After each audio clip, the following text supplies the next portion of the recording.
Sophie Marceau a fait un retour triomphal sur la croisette lors du 74e Festival de Cannes. Il y en a un qui n'a pas ménagé la star française pour autant.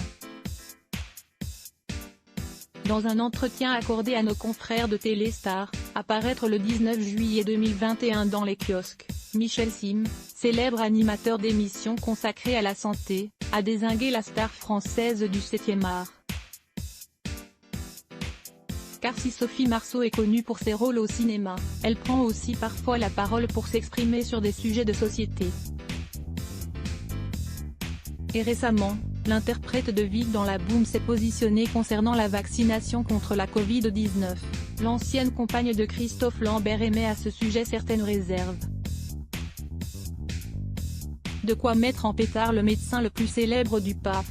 Je pense que quand on est connu et qu'on va contre l'avis des plus grands scientifiques mondiaux, on ferait mieux de se taire et de garder son avis pour soi, a-t-il ainsi confié sans détour.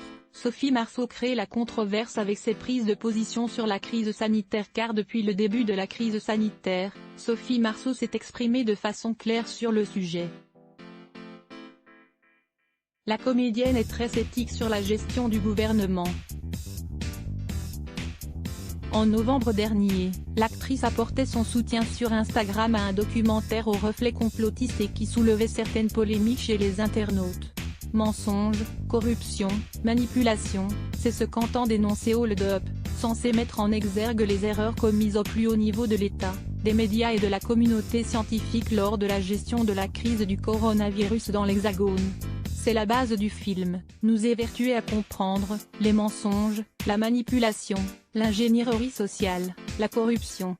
Il faut bien se figurer que la privation de nos droits, de nos libertés, de nos choix est un hold-up, nous aurions pu l'intituler coup d'État, expliquait alors Pierre Barneria, l'un des deux producteurs du projet, dans les colonnes de France Soir. À voir aussi, Sophie Marceau, la terrible nouvelle qui vient de tomber. À lire aussi @blogtest, Why ?